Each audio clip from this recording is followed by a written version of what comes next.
Hey guys, it's Nia with Candor, and today I want to talk to you about how to tackle questions at the very, very end of the interview when the interviewer asks you, do you have questions for me? So this is something that, of course, happens at every interview. And so it's really, really easy to fall into a pattern where you have a few generic questions that you want to ask. But today we're going to talk about coming up with a strategy of how to get the most out of this opportunity and really level up your interviewing skill to increase the chances of getting the job that you love. All right.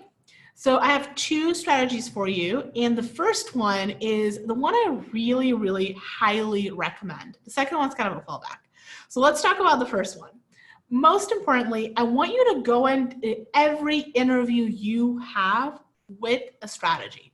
So before you're in the room, before you ever turn your Zoom on, I want you to have 2 or 3 things that you have really identified about yourself that you want the interviewer to know. And these are your non-negotiables. These are the things I don't want you to leave the interview without saying. And they could be anything, as long as they make you competitive for the job. So maybe you have a very deep knowledge or expertise in a certain area that makes you very competitive for this role. Maybe you're hyper organized and that's what this role calls for.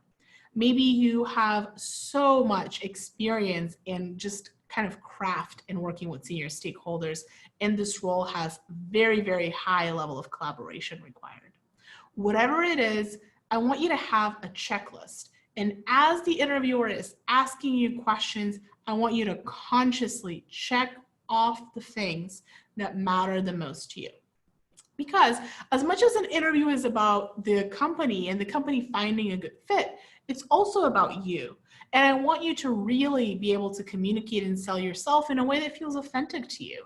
I want you to feel like nothing was left on the table. So if a company decides not to go with you and pick another candidate, it's for the right reasons. It's not because they didn't get to know you, it's because they truly were looking for something different.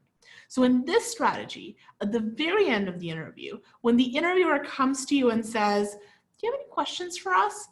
What you should do is you should strategically look at the list we talked about and find 1 or 2 items that you didn't get to plug. For instance, let's say that we really, really want you to stand out as someone who works amazingly well with stakeholders. So my question then would be, well, I'm actually really curious on this particular team, who are the stakeholders and how have those relationships been? And then you're interviewing the person just the same way they interviewed you. So patiently listen for their answer, make sure you ask clarifying questions, and then at the end, plug in your example and say, wow, really appreciate you explaining that. It's actually something that really, really matters to me. At my current job, I have an excellent relationship with the legal team, and it wasn't easy to get that. I had to work really, really hard with the chief legal officer and also really get to know them in order to drive meaningful change for my org. And here's what I did, and here's how I did it, and then proceed to give your example.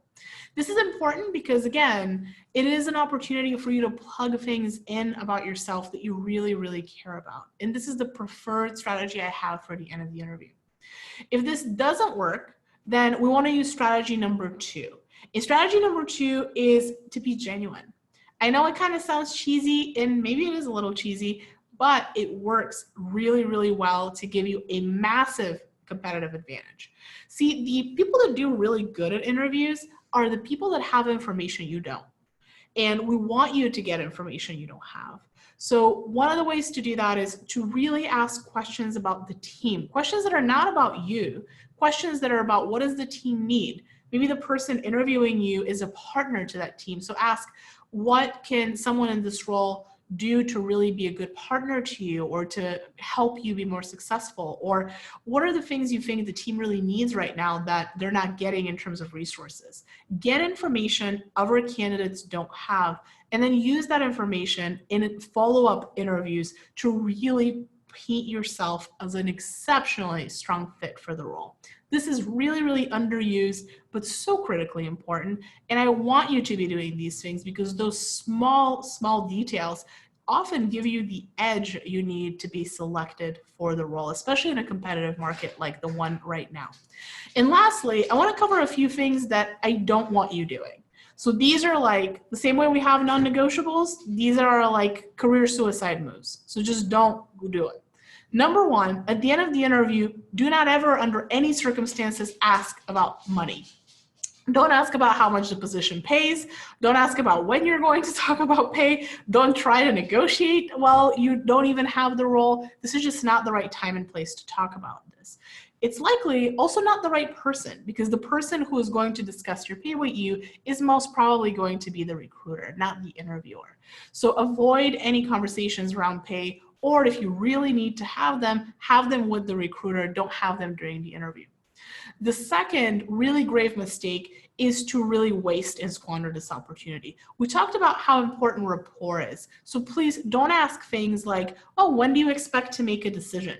While that information could be helpful to you, it does nothing to build rapport. It does nothing to show interest for the role. And in fact, it actually kind of shows that you're lukewarm. And you may really want this role. You may really care about this, but that's not what you're conveying with your question.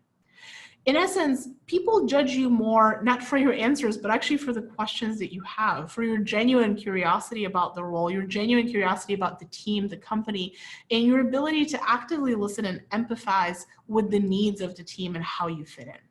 I hope these tips were helpful. Join us for more tips at Candor by subscribing below. And we're going to talk about a ton of interview tips and tricks that you won't find anywhere else. So I hope to see you in the next video.